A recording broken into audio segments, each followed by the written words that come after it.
Gazette 2, Act 1, Take 1.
Sergeant Williams.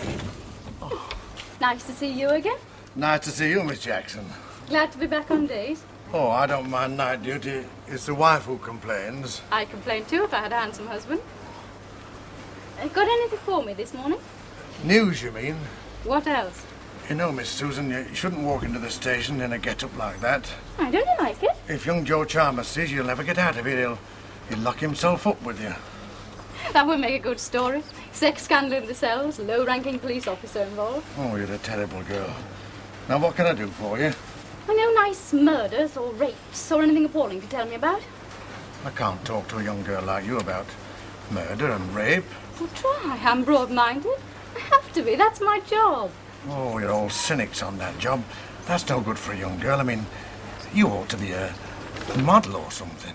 I don't want to stand around like a dummy all day for some conceited twit of a fashion photographer, thank you very much. There's plenty of money in it. I prefer working with real people. Oh, you've got no nice murders or rapes. Oh, young Joe Chalmers, he'll fill you in with the crime. Well, how about a nice, cosy little traffic accident? Oh, well, there's a woman aged 51 knocked down on the High Street last night at 10:15, suspected leg fracture. Where's she from? Oh, she comes from Catterick. Oh, no news to us. We don't circulate there. Well, there was an accident at the junction of Wilmer Street and Falmouth Street. One driver taken to hospital, head injuries. Local? He lives in the town. Oh, well, I take the name address. Well, there you are. It'll make a filler. A filler? What's that? It's an inch at the bottom of the column. It fills the column up. Oh. Have you anything in court this morning? Oh, traffic charges and a couple of drunks. Anyone we should know? Traffic charges? No, drunk.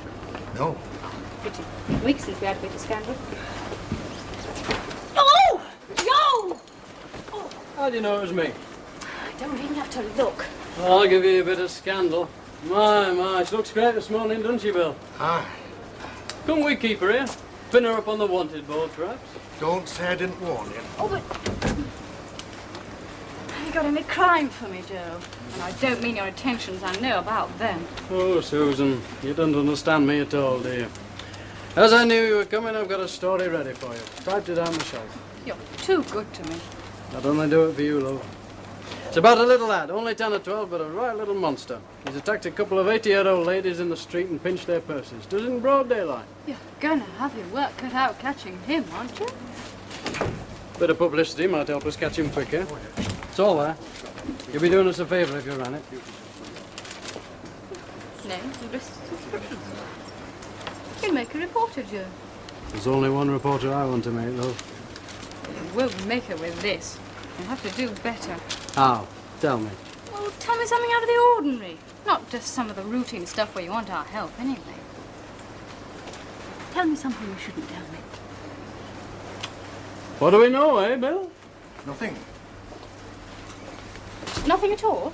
You'll get me drummed out of the force. I wouldn't do that to you, Joe. You're far too valuable a contact. Have you got a story? No, he hasn't.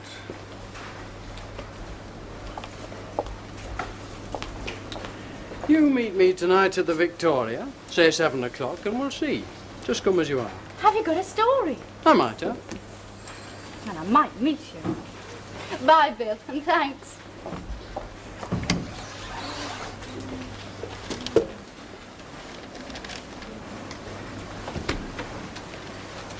Let it alone, Joe. She'll make a monkey out of you. Young Susan. Oh. Okay, shrewd kid.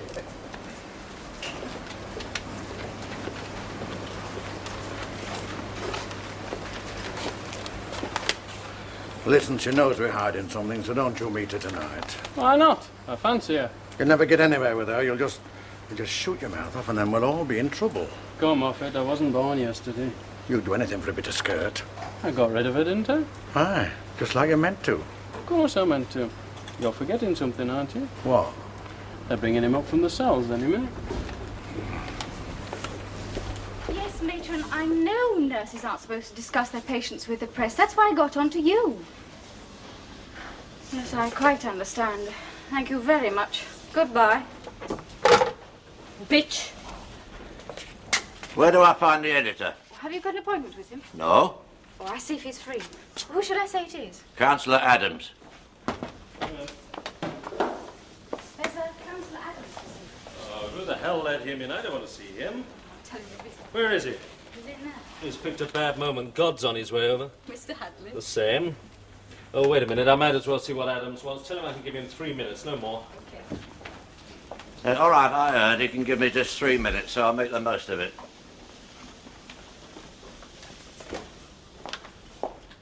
Well, I come straight to the point, Mr. Walters. Good. That'll be a nice change. Do sit down. I hear you're running a story this week about the compulsory purchase order for Wilton Terrace. That's right. It has been dropped, hasn't it? I'm not here to go into that. Then what are you here for? I want to see what's been written about it. Well, buy a copy next Friday. Any newsagent, sixpence. I think I'm entitled to know in advance what's been said, so that I can answer it. You're not entitled to know anything in advance, Mr. Adams. Nobody is. We sometimes show an advance copy. Just as a matter of courtesy. But I don't think we owe you that, do we? Might save you a lot of trouble. Don't try to threaten me, Mr. Adams. I know the law of libel a sight better than you do. What does that mean? It means I haven't pointed the finger at you, Councillor. You can rest easy on that. I haven't called you a crook or a shunt. Excuse me, I have a lot to do. My God, you'd better not call me that.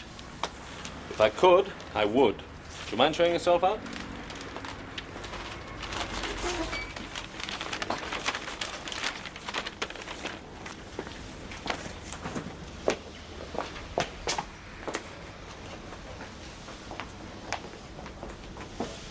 Look, I want about half a column to fill this space on page 12. Have you got anything? Well, I could do you a police warning on a 10-year-old who robs grannies in the street. Oh. I'm ringing round my contacts now. I might come up with something. Yeah, well, better. try, because I want this page to go away by lunchtime. If you come up with anything in the next few minutes, let me know. If not, I'll settle for the granny robber. Wasn't Councillor Adams mixed up in this Wilton Terrace business? Yeah, very much so. We don't mention him. I couldn't.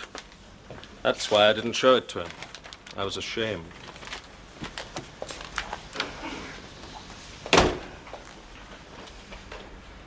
Good morning, Mr. Hadley. Good morning.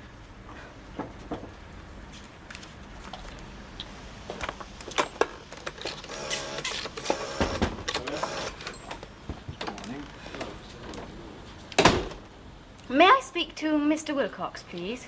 I'm afraid he's not in. Who is it speaking, please? Hello, Mrs. Dickinson. It's Susan Jackson of the Gazette here. Do you know when he'll be back? No, Miss Jackson. Oh, well, how can I get in touch with him? I'm sorry, I don't know where he is. Oh, well, I'd better try again later, then. Yes. I haven't offended you in any way, have I, Mrs. Dickinson? Oh, no. of course not. You sound as if something were wrong. Are you still there? Yes? Well, is something wrong? I don't know. Mr. Wilcox didn't come home last night, and I've not heard a word from him. It's not like him to do that. Have you rung round the places where he might be? Yes. No one's heard anything of him. I'm afraid something might have happened to him.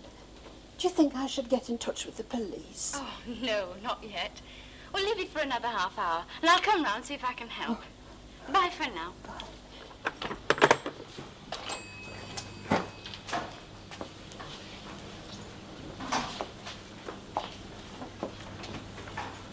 I'm not exactly crazy about this story of the compulsory purchase order that wasn't made. What's wrong with it?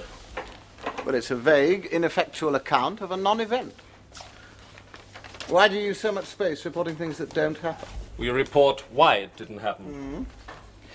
It is believed that certain interests purchased, that means bought, I suppose, the property with a view to making a large profit, and the council eventually decided to acquire it. Well, it tells me nothing.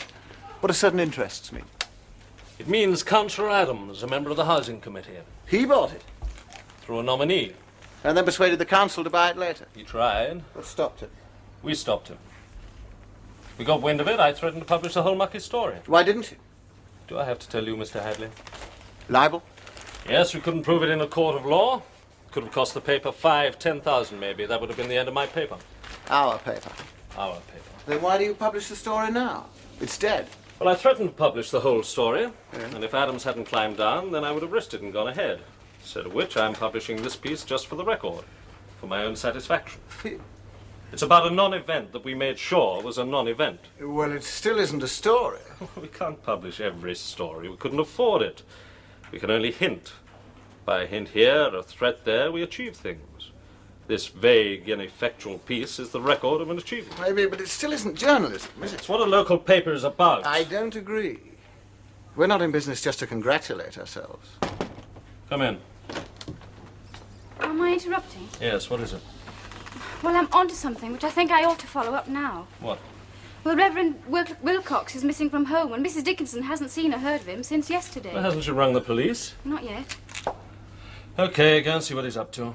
You forgive me if I'm being terribly square, Miss Jackson, but is that your usual style of dress for interviewing men of God? No, Mr. Hadley. Not that it doesn't become you, I just wondered. This is my usual habit for extorting copy down at the Nick. Oh, really? Why? Because they're a randy lot of bastards. Licking their chops at the sight of my thighs seem to loosen their tongues. I see. Well, keep it up, won't you? Not any higher. Or I'll be in trouble. Could I take a taxi to Wilcox's? What's wrong with a bus? Well, I think this is urgent. Oh, yes, of course you can take a taxi. Thanks. I'll put a coat on. I like that girl. Is she good? I'm very satisfied with her. A pretty girl, if she's good at the job, is an asset to any business. Who is this Reverend Wilcox? Oh, he's our local swinging Methodist. He runs a couple of youth clubs. He's leftish, CND, Oh, my campaigns God. against the Vietnam War, that sort of thing, is what you might call an advanced type of clergyman. Well, if he's that advanced, why is he expected to go home every night? Well, he happens to be a good man. And good copy. Yeah. Sue's very pally with him. He's given us a lot of good stuff in the past. You know, I still don't like this story about Councillor Adams. Well, I do. Is he still on the council? Yes? He shouldn't be, should he? No. Well, let's get rid of him. Name him.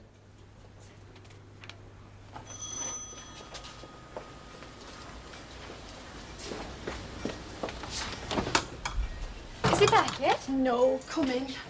Oh, it is nice of you to come over, Miss Jackson. I really don't know what to do.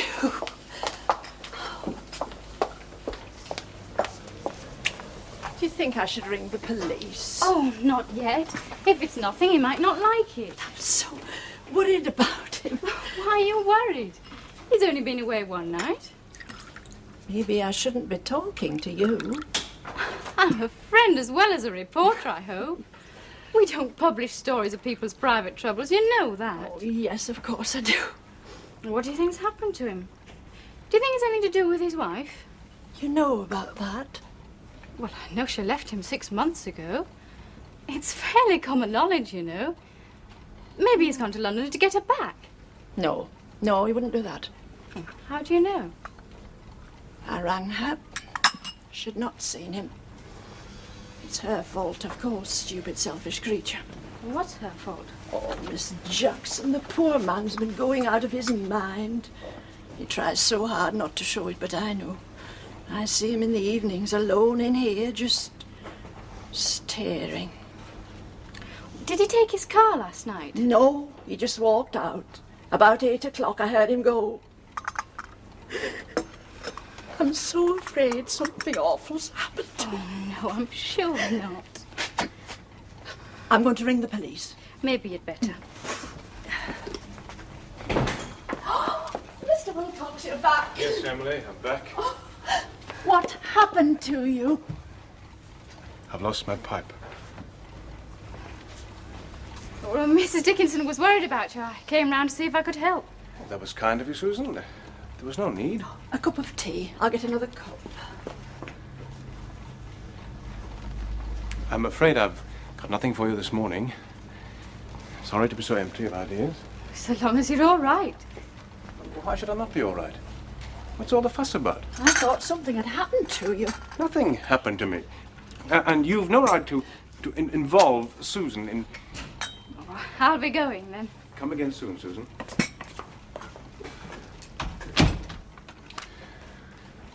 What was she doing here?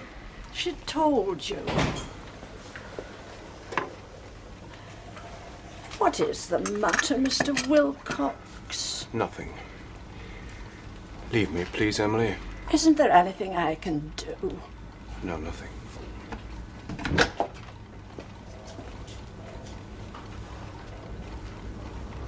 Emily. I'm at the end of my tether.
My word, this place has changed. I thought you'd approve.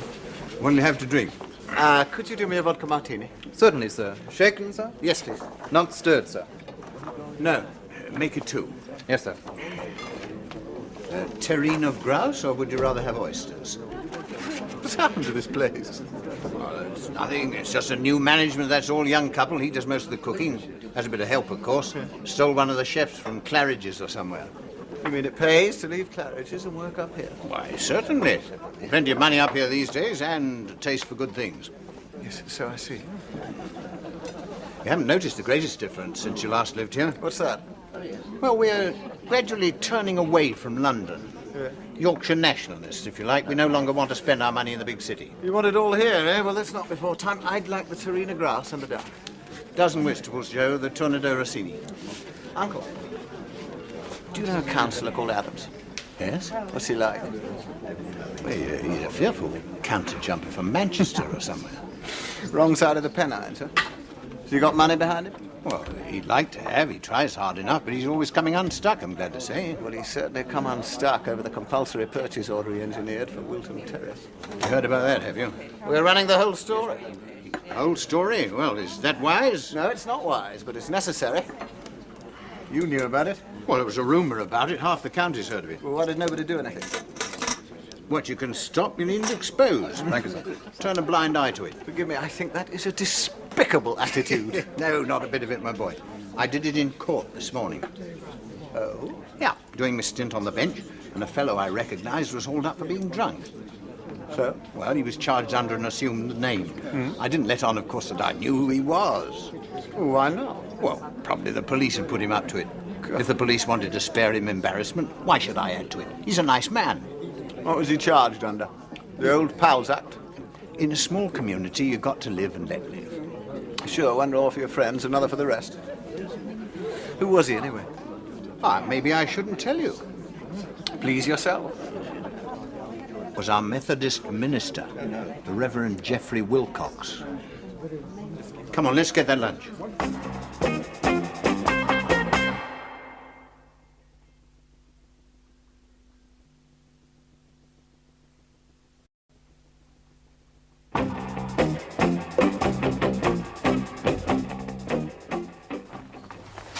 Boy, Yes, sir. just down to comms. Ask Mr. Birch to set it up right away. Let me have the galleys as soon as they're ready. Right, sir. Want more sandwiches? No. Get on with it.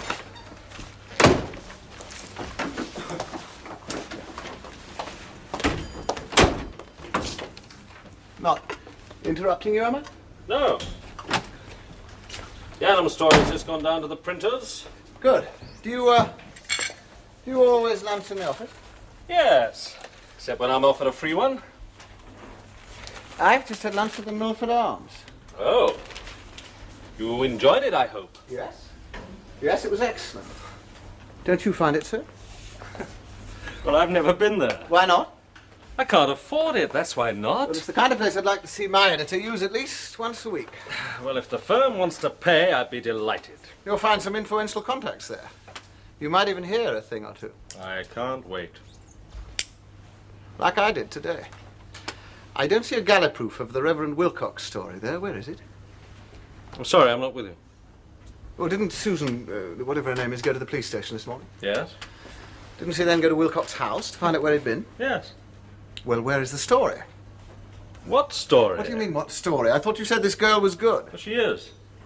Well, why hasn't she told you that Wilcox was charged this morning with being drunk and incapable? Pleaded guilty and was fined £1. And why, since the police must know who he is, was he charged under an assumed name?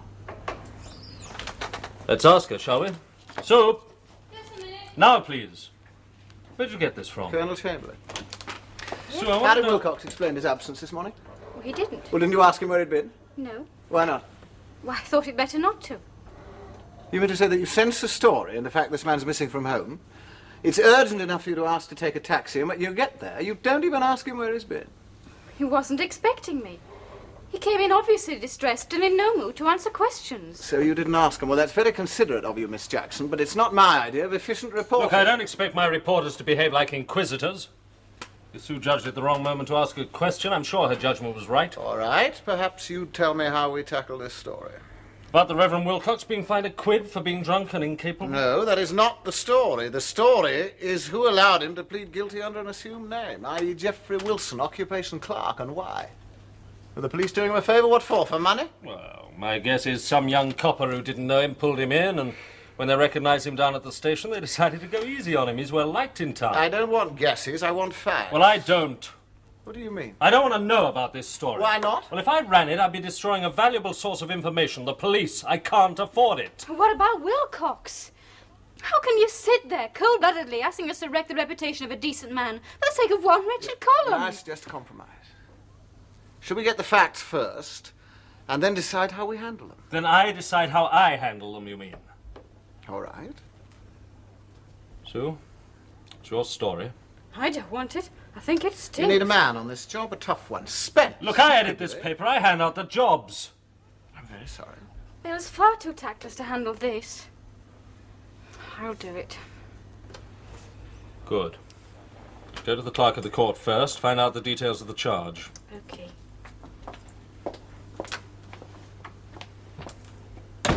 She's right, of course. She'll handle it much better than Spence. You maneuver women pretty well for a bachelor. Not only women. Do you think I'm pushing you too hard? Yes. And I don't like it. Shall I tell you why? Sure. It's nothing personal. Wouldn't bother me if it was. It's that I don't like the approach of this paper. It's too timid, it's too cosy, it's too respectful of so-called prominent people. It's a small paper for small provincial people. Yes, that's what it's always been. So what? Well, you're not living in a small provincial place anymore, that's what. Now, look, maybe you're too close to it, but I notice it coming up from London. Look, there's a feeling that there's nothing in London that can't be done here, and if you put your minds to it, done better, and that's the feeling that I want in my paper. I want tough attitudes. I want a Yorkshire paper that's as good as any London paper. I want it bold, uncompromising, professional. What do you mean by professional? I mean that when you weigh your valuable sources of information, your chances of a libel action, when you weigh those against the truth, just don't make truth the loser. If we didn't weigh them, the paper would be the loser. There'd be no bloody paper. Well, if you can't afford to tell the truth, I see no point in running the paper in the first place. It makes money. Not much. I could do without it. Oh, thanks. That's very Look, as far as I'm concerned, if you don't run this paper well, then there's no point in running it at all. Does running it well mean running the Wilcox story? I'd say so. The truth, the whole truth, nothing but the truth? Yes. Right. The story is that one of Her Majesty's Justices of the Peace, sitting in judgment, recognised Wilcox and did nothing about it. Colonel Chamberlain took a lead in condoning this conspiracy, and we must say so, mustn't we? Yes.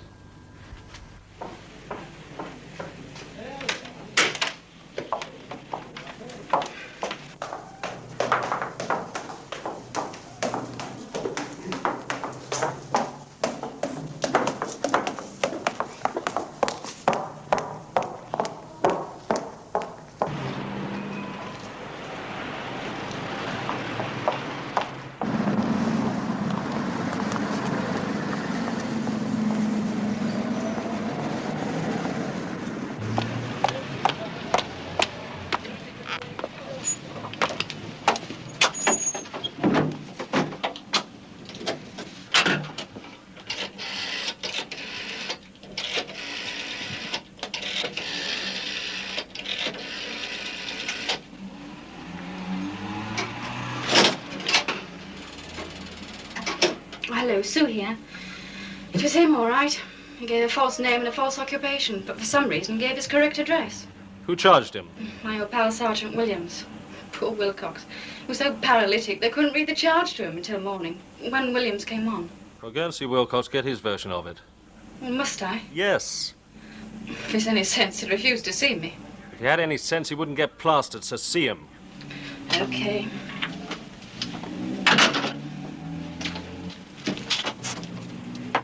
Hello, Colonel Chamberlain. Speaking. Ah, Colonel, it's Walters here, sir. And what can I do for you? Well, I wondered if you could spare me a few minutes this evening. I'll be in town this afternoon. Shall no, I pop in? No, I'd sooner come to your place. Oh, well, 6:30 too? 6:30 be fine. Thanks very much. Hello, Mrs. Dickinson, it's me again.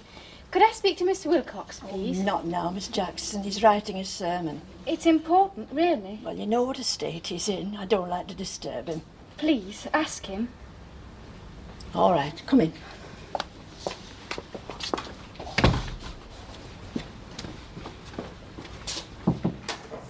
Come in.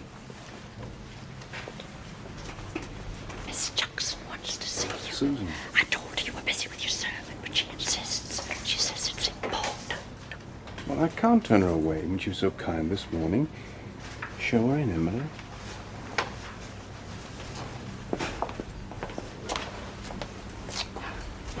I didn't want to disturb you. We haven't disturbed anything of any importance. There's my sermon, look. Blank. I get stuck too. I know how you feel. No, you don't. What can I do for you, Susan?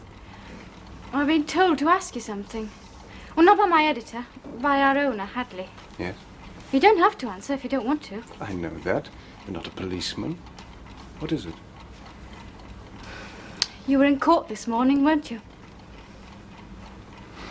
Who told you? Somebody recognized you.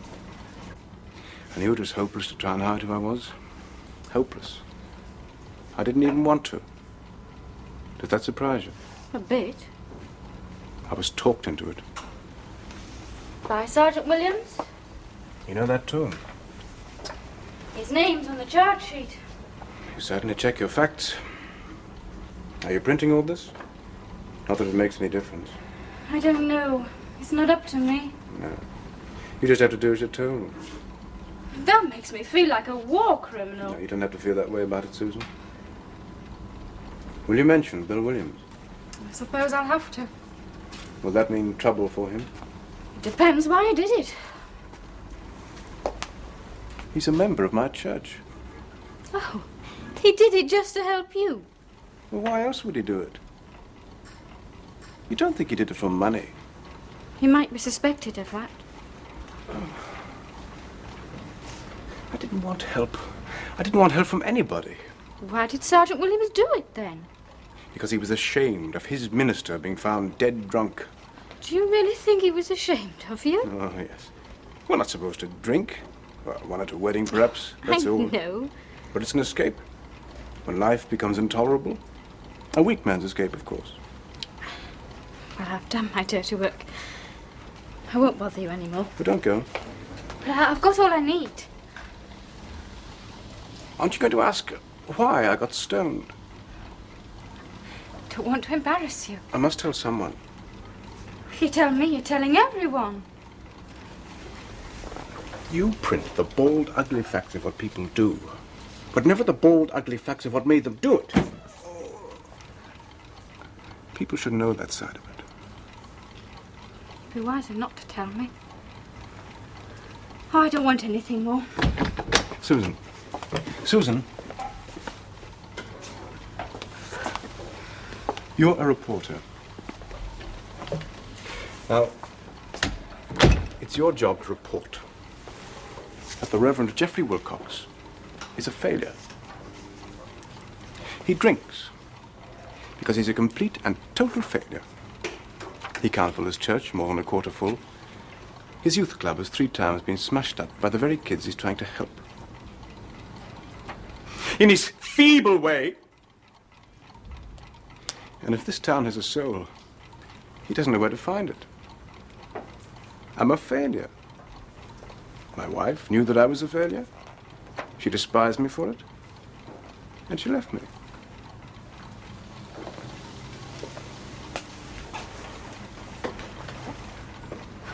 What would happen to you if we published this story? Oh, at best I'd be suspended for a year. Well, or I'll ask to resign my ministry. Well, I'm not fit for it anyway. I've shown that. No, you haven't. You got plastered once, that's all. Well, that could happen to anyone. It should never happen to me. Aren't you being a bit hard on yourself? I need to be. Well, why? No one else was hard on you. Sergeant Williams, the magistrate. That is exactly why I need to be hard on myself. Everyone treats me as though there was something useless and ineffectual about me. They look for excuses for me. But surely, Sergeant Williams and the rest covered up for you because they like and respect you, not because they think that. What gives you that idea? The way people behave towards me, I know that's what they think. Do you agree with them? Sometimes. Well, I don't think there's anything useless or ineffectual about you. You're a kind girl, Susan. You'd never say so. Excuse me, but I'm not a bit kind. Well, you're young, and as a reporter, you're trained only to see what's on the surface. What's underneath doesn't really concern you. I can see a sight deeper than you give me credit for. You didn't talk to Sergeant Williams like this, I bet. No, of course not. Then why are you telling me all your troubles? I'm not a member of your church. I'm sorry. Oh, don't be sorry. You're talking to me because I'm a woman, right? Perhaps it is easier to talk to a woman. Some women. If you got into serious trouble with your church, would your wife come back? No, never. Well, what would you do? Well, I'm not very well equipped to do anything. You've helped a lot of people in this town, I know that. You're not a failure. I am. I know it here. You know your real trouble. Too damn sorry for yourself. Where's your pride? You haven't got any, I hope. No. That wife of yours stripped you of it, didn't she? Now, you mustn't talk about her like that. Your wife put it into your head that you're a failure. Well, I didn't bloody like her, and I wouldn't accept her opinion about anyone, least of all you. You're a very sexy-looking man, did you know that? Susan. I could fancy you myself. Susan. And she was a cold piece, I could tell that all right. I bet she gave you an awful time, and then blamed all the miseries onto you. You mustn't talk to me like this. You're a good man. You're not a failure. And I'm going to kill this story, even if it costs me my job.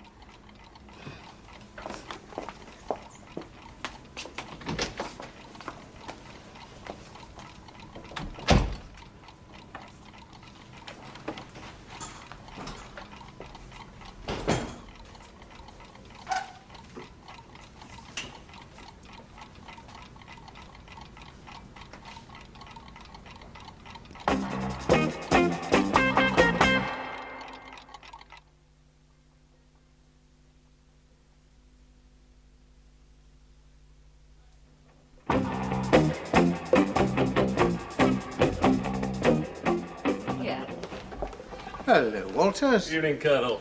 Hey, have a drink? Yes, I'd love a whiskey as it comes, please. Do sit down. You're looking very well, Mrs. Chamberlain. Oh, thank you. You know, this is an unusual honour. The editor himself coming to interview my husband. That's just an excuse to see you. Oh, thank you again. Though I don't think Robert's all that pleased. Oh, why not? He'd much rather you sent your glamour girl along to interview him. And in that case, my lily white dove, I'd have arranged a function somewhere a long way away for you to attend. Oh, would you indeed? Poor Robert still dreams he's a cavalry subaltern again, Mr. Walters. Oh, she wouldn't have been safe for me then. How's Susan getting along, anyway? Very well. She's impressed Mr. Hadley. Good. James isn't easily impressed. No, she's the only thing about the paper that has impressed him. Hey, spot a bother, are you? Just a spot. Oh, well, James likes to have his own way. Still, he's quite a capable fellow. He's a good judge of men. So you don't have to worry. It's just teething troubles, that's all. Yes, could call them teething troubles, I suppose. We haven't sharpened our fangs yet. You haven't started on each other yet, you mean? That's about it. Oh, excuse me. Oh, I'm sorry to hear that. Not a good situation when an editor and his proprietor are at loggerheads. Like a quarrel at GHQ. Gums up the action. Oh, we'll sort it out without casualties, I hope. This is what you came to see me about? Oh, no. Oh. Well, I'm taking no sides. Get that clear. What James does with his paper is his own business. Of course, I'm not daft. I wouldn't expect you to take sides against your own nephew. Of course, if you both want to call in my good offices as a referee, that'd be a different matter. I'd be happy to oblige. I don't like to see good chaps fighting each other. I'll remember that. I mean it. I'm sure you will. You could oblige me with one thing, though, Colonel. What's that? A comment, which I could quote. Comment from me? Well, I'm not an expert on anything very much. Well, you are on this. What's that? The appearance this morning in court under assumed name of the Reverend Wilcox. Are you joking? No. I'd like to know what you thought when you recognized him and what your reasons were for not intervening. No wonder you and James are quarrelling. You must be off your bloody rocker to ask me that. Robert, that's no way to speak to a guest. You did recognize him, though? Who told you this? Oh, well, a journalist never discloses his source of information. No, you don't need to. It was James, wasn't it? Well, you said it, not me. Well, how about that quote, sir? Something like, I didn't want to embarrass the poor chap any further, so I let it go. Shall I put it that way for you? You'll do no such damn thing. Do you want to get me flung off the bench, you blithering ass? Robert? I'll soon put a stop to this damn nonsense. Are you phoning Mr. Hadley? Well, who the hell do you think I'm phoning? Damn. I'll tell him his editor ought to be certified. It won't do you any good. Eh? I said it won't do you any good. Mr. Hadley thinks this case raises vital issues. Should the law cover up for its friends? Vital issues, my foot. It's a storm in a blasted teacup. Now, James wants you to print the story. He's insisting on it. And you go along with him. In principle, yes. In practice, because it's not worth the trouble it'll cause us, no. I think you and James need a referee. Referees are supposed to be neutral. Neutrality's a fat lot of good when your own interests are at stake. I don't care about neutrals anyway. Just don't try to bully James. If you antagonize him, you'll get precisely nowhere. You know that, darling. It's a pity that blasted Wilcox didn't have a few more doubles and drink himself into a real coma. Then he'd have ended up in hospital, not in my court. Can I quote you on that, sir? Just in case.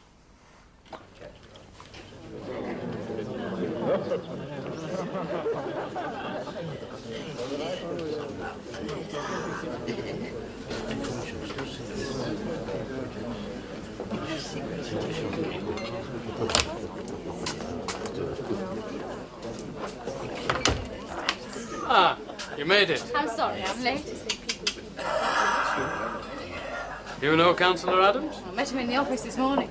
He's looking a lot more cheerful now. Ah, he's drunk. You know him? Sort of. Well, I didn't think you'd come. What are you doing here, then? Oh, I'm an optimist. I believe in the good things of life coming my way sooner or later. Well, don't bank on this one. Just buy it a drink. It's thirsty. It? You're talking about me as if I were a thing, aren't you? I'm sorry. What's it going to have? A gin and tonic, please. And the same again for me, please. Come on, let's get out this and more.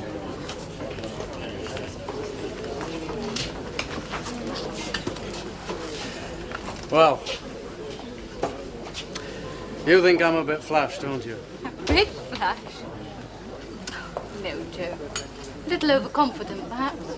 I got here to wait for you 4 drinks ago. That wasn't very confident of me. You've suddenly gone all shy. Suits you. You're nicer when you're shy. Oh, I'll have to disguise myself as a violet. You'd never manage that. I don't suppose so. Thank you. See when? When? Cheers.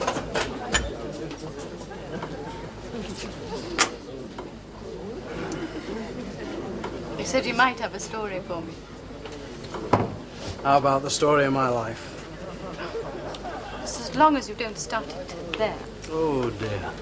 Now you've made me shy again. Stay that way. It suits you. Don't worry, Susan. I'll behave myself. It'll be a struggle, mind you. Never give up. You really want a story? If you've got one. For you, love, I'm an open book. Like you were this morning. You kept the Reverend Wilcox pretty dark.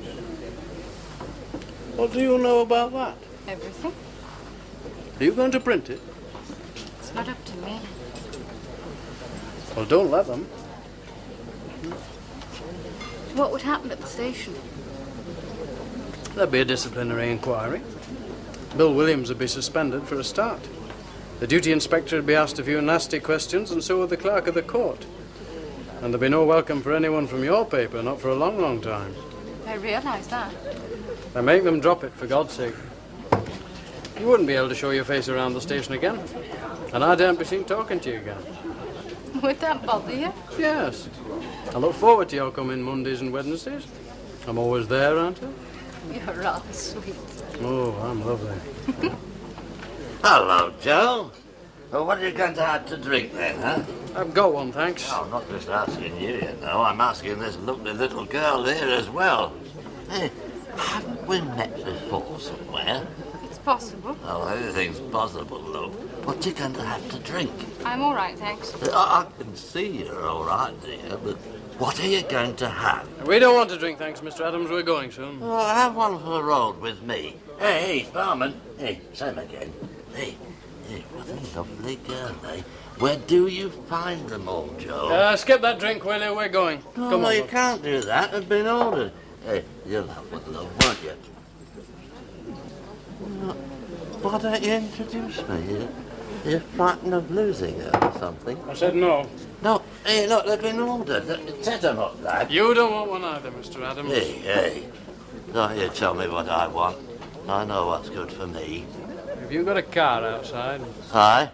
Want to up in the back seat, do you? I shouldn't drive it tonight if I were you. Who do you think you're talking to? Just take a taxi and go home, Mr. Adams. Don't you talk to me like that. I'm not a nobody around here, you know. Well, go home all the same. Eh? And take your cheap little crook pal with you, because I don't want him. Yes, you, Rankin. You've no right to say things like that about a friend of mine. Haven't I? No. I'm not going to stand for it either. Not from some snotty-nosed young copper like you are. I'll have a word with the chief constable. Do that.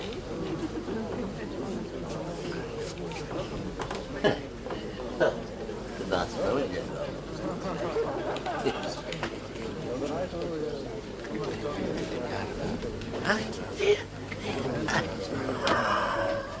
Hey, you've got a lovely head of hair and all. Careful's bigger than mine. Hey?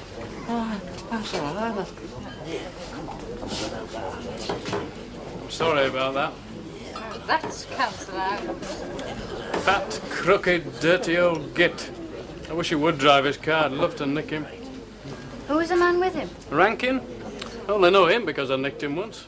He's got plenty of form. Fraud, embezzlement, larceny, that sort of thing. What about Adams? He stays on the right side of the law. Just. He's a rum one, though. We've had our eye on him more than once. Though don't say I told you that, for God's sake. You must have got some stories about him. Oh, plenty. Well, tell me some. You'd get me shot. No, I wouldn't. Nobody'd know when I'd heard them. Oh, go on, Joe. You promised me you'd be like an open book.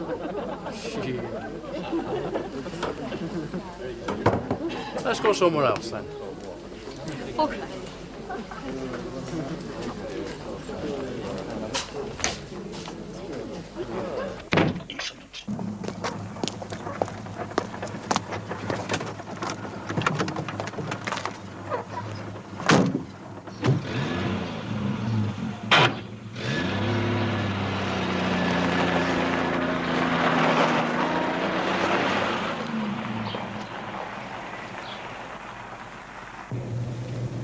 Where to now, sir? Appleton's office and then the Gazette. Right, sir. How is Colonel Chamberlain this morning, sir? He's in great form, Maxwell. He has remarkable reserves of violence for a man of his age. What does my damn fool nephew think he's playing at? You should have reasoned with him, Robert. I told you it was no use bullying him. Well, how can I reason with him? He's too damn clever. He'd have tied me up in knots. I'd have finished up by thanking him for making a fool of me. Well, leave it to Mr. Walters. You know, he doesn't want this story about the wretched Mr. Wilcox. If he puts his mind to it, he can handle James. I've gone over this article about Councillor Adams very carefully, James. And what's the verdict? No. It's much too dangerous to publish. He'd sue. Would he win? He might. He might not. Then he wouldn't sue. He can't afford to fight a libel action. Nor can we. Besides, he might go to what's known as an ambulance chaser. What's that? An ambulance chaser? Oh, he's a dubious lawyer who specializes in suing for damages. He'll serve a writ in the hope that the paper will settle out of court rather than go to the expense of fighting the action. Doesn't work for a fee. Does it for a percentage of what he can get. Yeah. Is there anything we can put in that story that'd make it foolproof? If you could prove the connection between Adams and his nominee Rankin, the man who technically bought the property, then you'd be safe, but that would be very difficult. You know it's a disgrace this man hasn't been exposed. Blame the libel laws. What would a libel action cost us? If we lost? Well, that would depend upon the jury. If they were in a generous mood, anything up to £20,000, plus costs, of course, that could be another 10,000. If we won? We'd still be 3,000 or 4,000 out of pocket. And with a paper that's barely making a profit, that's a lot of money. But we're insured against libel, aren't we? Yes, but you're only covered up to £10,000, and I have my responsibility to the insurance brokers.